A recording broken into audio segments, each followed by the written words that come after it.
It's strange how life can veer so far from what you envisioned. You start with dreams, big and small, trying your best to stay on course, convincing yourself it'll all work out because you've made the right choices, the right partner, the right path. But then, subtly, quietly, things shift, and suddenly you're in a life you barely recognize. Let me tell you how it began. His name was Ethan. We met when I was 27, just starting my career as a teacher in a small school in Boise, Idaho. Ethan, 30, was a carpenter working at a shop near my rented duplex. I wasn't seeking romance, my focus was on proving myself in a demanding job, but Ethan had this quiet warmth, like the world softened around him. He didn't pretend or push, he was just Ethan, and I fell for him. Those early days felt like a film. He'd surprise me at school with lunch, always my favorite, ham on sourdough with mustard. I'd tuck notes into his tool bag, silly things like, "You light up my day," or "Don't saw too hard."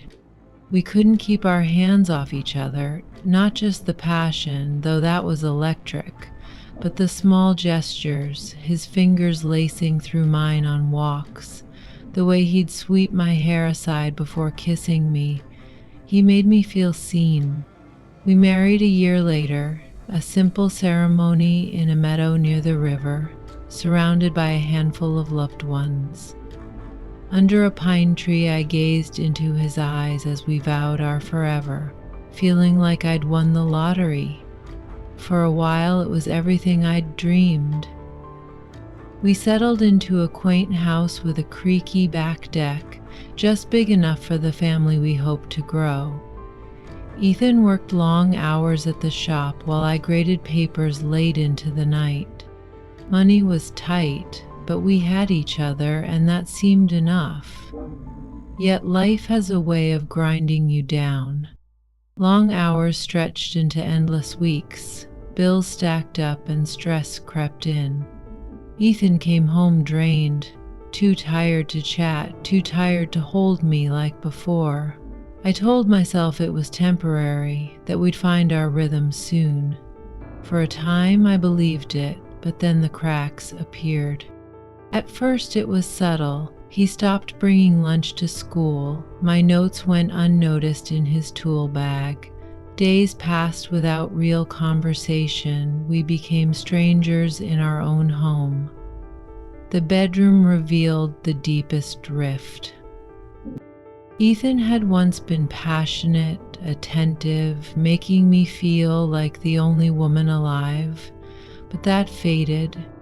He'd stumble into bed late, exhausted, and when we did make love, it was fleeting.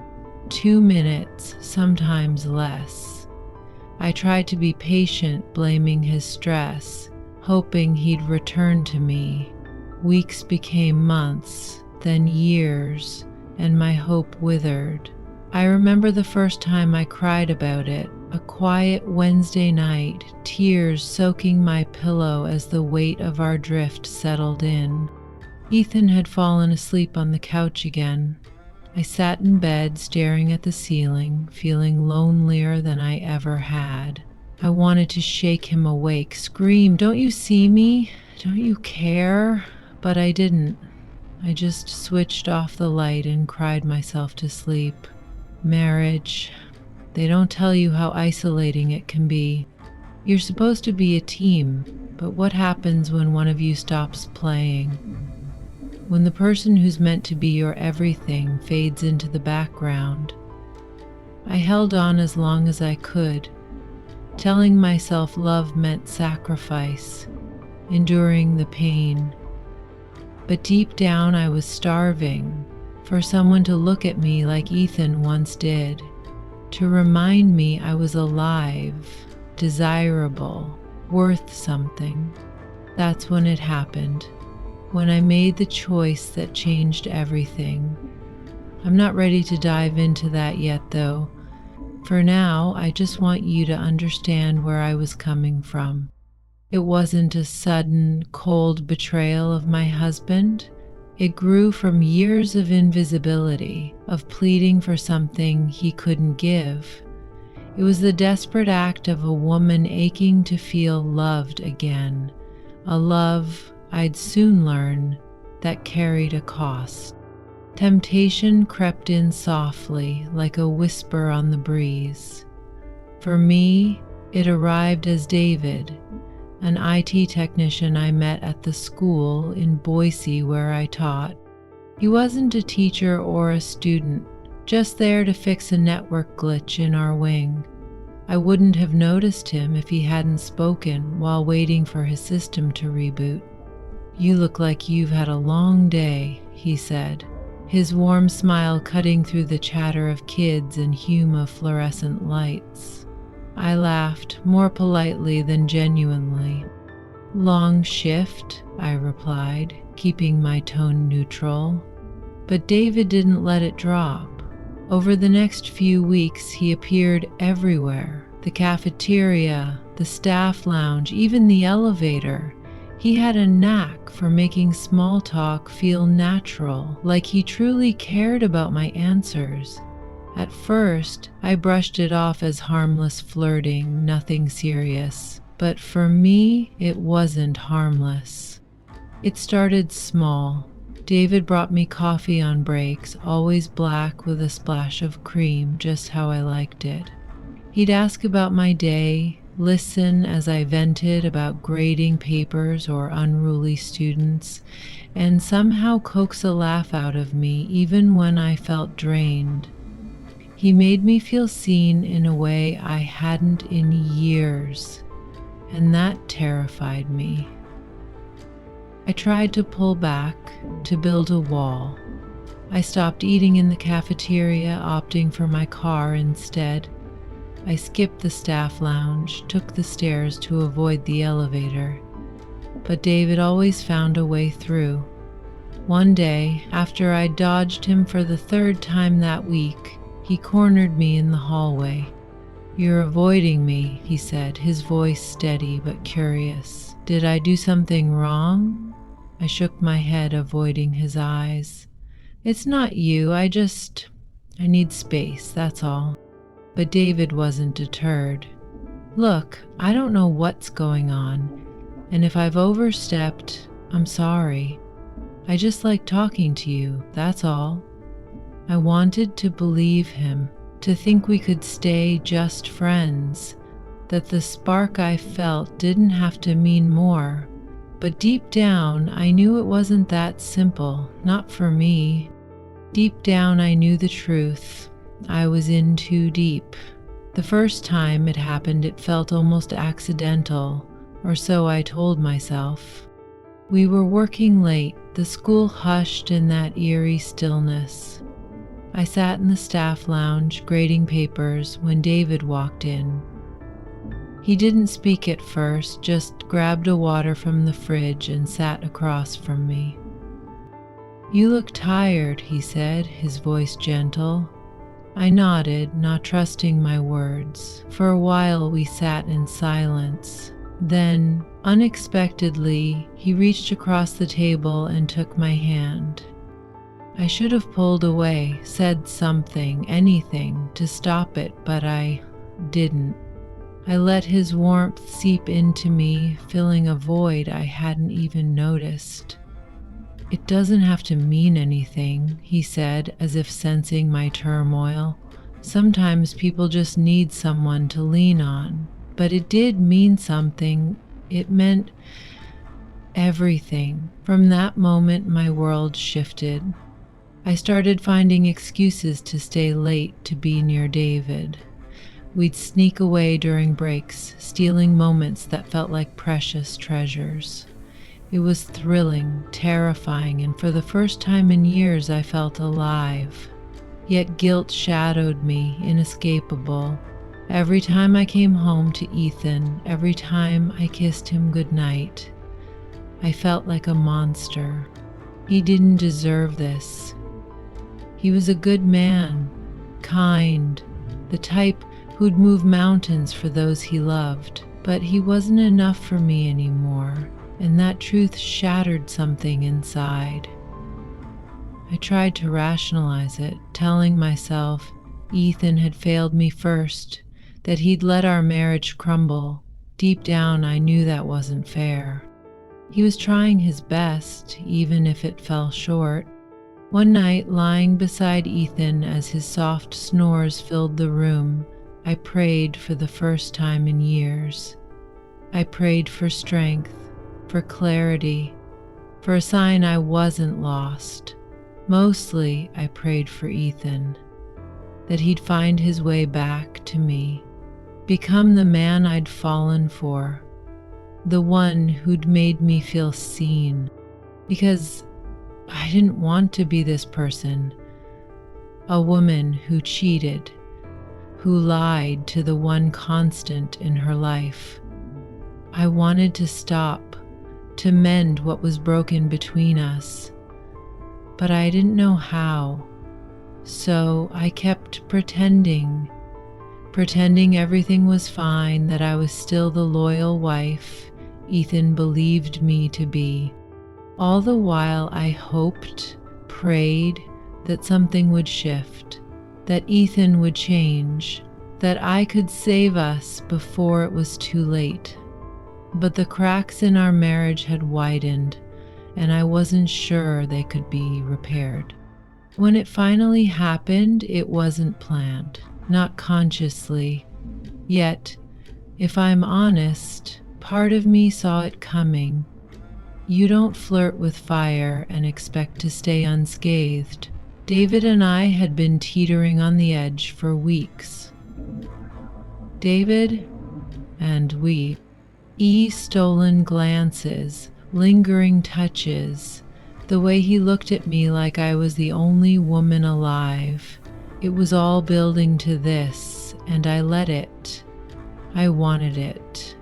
It happened on a Friday night. I'd just finished a double shift at the school, my body aching, my mind foggy. David waited in the parking lot, leaning against his car with that easy, confident smile that always quickened my pulse. "You look exhausted," he said as I approached. "Long day," I replied, my voice thick with weariness. "Come on," he said, opening the passenger door. "Let me take you for a drink. You need to unwind." I hesitated, torn between desire and duty. The thought of returning home to Ethan asleep on the couch, to another night of lying in bed feeling utterly alone, was unbearable. "Okay," I said, sliding into the car. We drove to a quiet bar on the edge of Boise, a place where no one would know us. Over the next few hours, we talked and laughed, as always, the tension between us simmering just below the surface. I felt it in the brush of his hand against mine when he reached for his drink, in the way his eyes lingered on my lips as I spoke. By the time we left, I was buzzing, not just from the wine, but from how David made me feel, alive, desired, seen.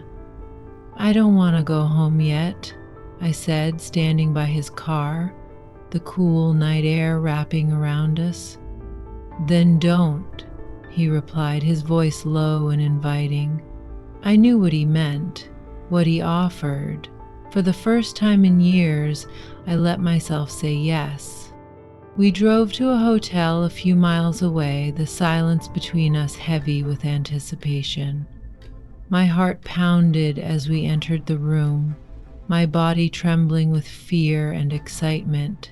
I'd never done this before, never cheated on Ethan, but in that moment, all I could think was how much I needed this. Needed him. David didn't rush. He took his time, his hands and lips tracing my skin as if mapping every curve. He made me feel beautiful, cherished, desired in a way I'd forgotten was possible. When we finally came together, it was everything I'd craved and more. He lasted longer than Ethan ever had, his touch awakening parts of me I'd nearly lost. For the first time in years, I felt truly satisfied, not just physically, but emotionally.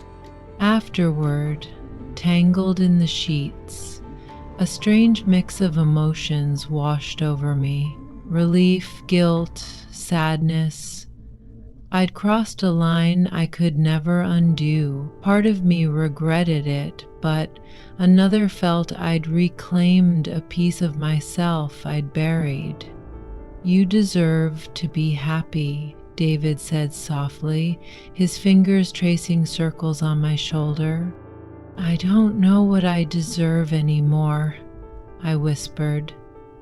He pulled me closer, his warmth easing the ache in my chest. "All I know is you don't have to do this alone." But I was alone, even in his arms. The weight of my choices pressed down, heavy and unrelenting. I'd betrayed Ethan, the man who'd loved me through everything, who'd never doubted me. For what? A fleeting escape from the void that had settled in my marriage? When I got home that night, Ethan was asleep on the couch, the TV flickering with a late-night infomercial. I stood there watching him, my heart sinking under guilt. He looked peaceful, oblivious to the storm raging inside me. I wanted to wake him, to confess everything, to beg him to fight for us, but I couldn't. I lacked the courage to face what I'd done, to confront the wreckage I'd created. Instead, I kissed his forehead and whispered, "I love you." Though I wasn't sure it was still true. That night, as I climbed into bed, I prayed harder than ever before. I prayed for Ethan to heal, to rediscover the man he'd once been. I prayed for the strength to release David, to end this chaos before it consumed me. Above all, I prayed for forgiveness.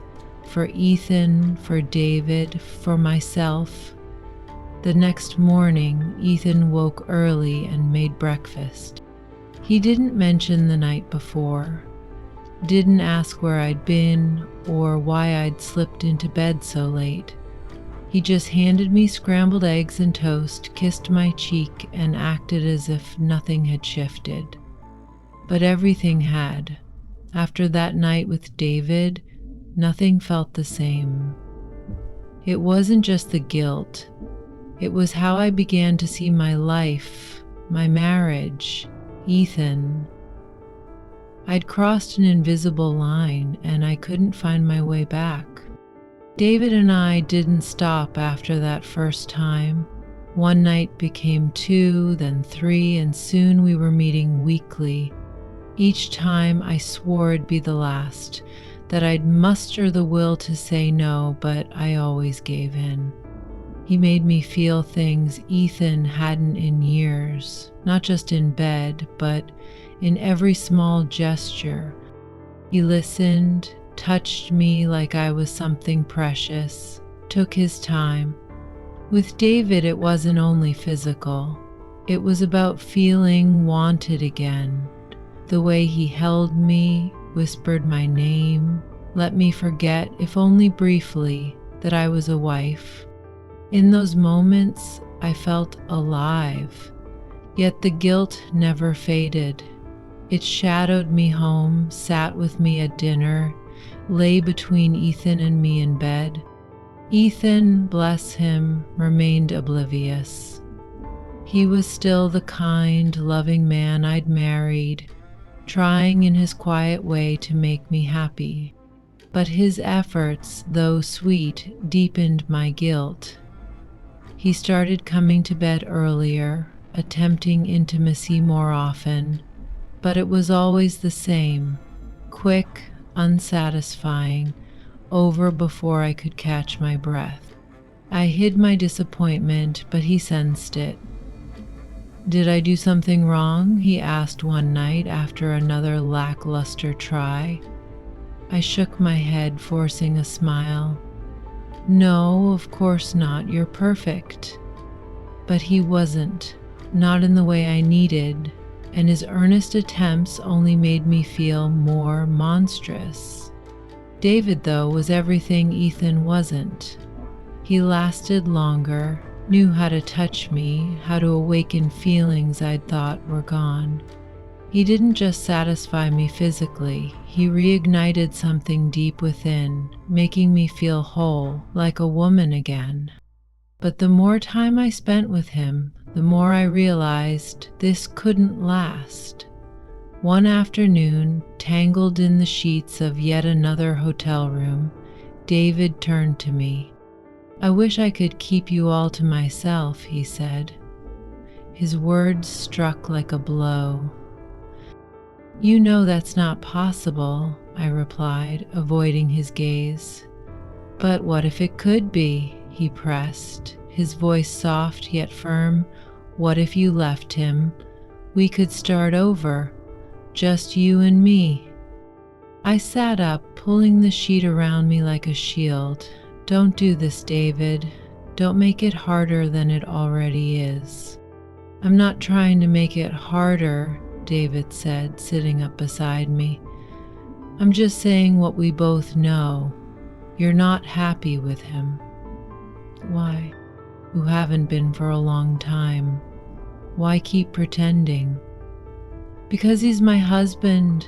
Because I made vows. Because no matter how much I've faltered, I can't just discard the life we built."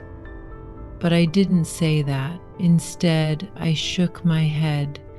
"It's not that simple." David sighed, running a hand through his hair. "It could be, if you let it." I didn't reply. I couldn't. Because deep down, I knew he was right. I wasn't happy with Ethan, hadn't been for years. Leaving him, though, felt like a betrayal on a different scale. That night when I got home, Ethan waited in the kitchen, worry etched on his face. "Everything okay?" he asked as I stepped inside. "Yeah," I said, forcing a smile. "Why?" "You've been different lately," he replied, brow furrowed. "Distant. I feel like something's off." I wanted to confess everything right then, to spill the truth and beg for forgiveness, but the words wouldn't come. "I'm fine," I said instead. "Work's just been stressful, that's all." He nodded, but his eyes betrayed doubt. "If something's going on, you can tell me. I'm here." "I know," I whispered, barely audible. But I didn't tell him. I couldn't face the fallout of what I'd done, what I was still doing. Lying beside Ethan that night, I felt more isolated than ever. I wanted to end things with David, to stop the affair and rebuild what I had with Ethan. Yet every time I considered it, a pang of sadness hit, like I'd be losing a piece of myself. David had become my escape, my shelter from the emptiness consuming my marriage. But I knew this double life couldn't last. Something had to give. As I closed my eyes, I prayed again. "God, please," I whispered, tears streaming down my face. "Help me find a way out. Help Ethan get better. Help us." I didn't know if my prayers would be answered, but one thing was clear. I couldn't keep living like this. Something had to change. The day I finally confronted Ethan about his condition was one of the hardest of my life. I'd rehearsed it 1,000 times in my mind, searching for the perfect words to address something so intimate without breaking him. But when the moment arrived, it was far messier than I'd imagined. We sat at the kitchen table after dinner, the silence between us heavier than usual. He scrolled through his phone, its glow lighting his face, while I stared at my empty plate, gathering courage. "Ethan," I said at last, my voice trembling, "can we talk?" He looked up, brows knitting with concern. "Of course, what's on your mind?" I took a deep breath, my heart thudding. "I've been thinking a lot about us lately, about how things have changed." He set his phone down, giving me his full attention. "What do you mean?"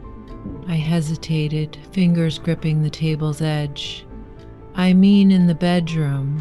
His face fell, and I instantly regretted it, hating myself for raising it. "Oh," Ethan said quietly, looking down at his hands. "I know I haven't been what you need." "It's not about that," I replied quickly, though we both knew it was. "I just think maybe there's something medical. You should talk to a doctor." He fell silent, shame etching his face. After a long pause, he admitted, "I've thought about it. It's embarrassing." "There's nothing to be embarrassed about," I said, reaching across the table to take his hand. "I love you, Ethan. I just want us to be happy, whole again." He met my gaze, his eyes a mix of gratitude and sadness. "Okay," he said softly. "I'll go." True to his word, he made an appointment the next day. The doctor ran tests, pinpointing his condition to stress, poor diet, and hormonal imbalances. He prescribed medication and lifestyle changes, exercise, healthier eating, better sleep. For the first time in years, I felt a spark of hope. Maybe this was our turning point, a chance to reclaim what we'd lost. But change didn't come quickly. The medication helped, stretching his endurance from 1 or 2 minutes to 3. It was progress, but not enough, not yet. I saw the frustration in his eyes each time we tried, the way he'd apologize afterward, as if he alone bore the weight of our distance. "It's getting better," he said one night, his voice laced with forced optimism. "The doctor said it'll take time." "I know," I replied, stroking his hair as he rested his head on my chest. "We'll get there." I wanted to believe it, but a part of me wondered, what if we didn't? What if this was the best it would get? Could I live with that? Could I stay faithful knowing a piece of me would always feel unfulfilled? I had ended things with David weeks ago, but his memory lingered. I'd catch myself thinking of him at odd moments, folding laundry, driving home from school, even lying next to Ethan. I missed how he made me feel, how he'd awakened something I thought was long gone. But I couldn't go back. I wouldn't. No matter how much I longed for him, I knew returning to David would only worsen the mess. So I poured myself into our marriage, focusing on what still tied Ethan and me together. I cooked healthier meals, took evening walks with him, found small ways to show I loved him, and I did love him, that much I knew. But love, as I'd learned, wasn't always enough. One night, after another failed attempt at intimacy, Ethan turned to me. "Thank you for sticking with me," he said. I forced a smile, my chest tight with unspoken words. "You're my husband," I replied simply. "I'm not going anywhere." I meant it, for now. But as days stretched into weeks and weeks into months, restlessness crept in. The improvements were agonizingly slow, the gaps between us still vast. I kept urging myself to be patient, to give the medication and changes more time. Yet a question I'd avoided gnawed at me. How long could I wait? How long could I endure this before seeking satisfaction elsewhere again? I had no answer, and that terrified me. Every night, I prayed for strength, for Ethan to heal, for our marriage to mend, for the emptiness inside me to fade.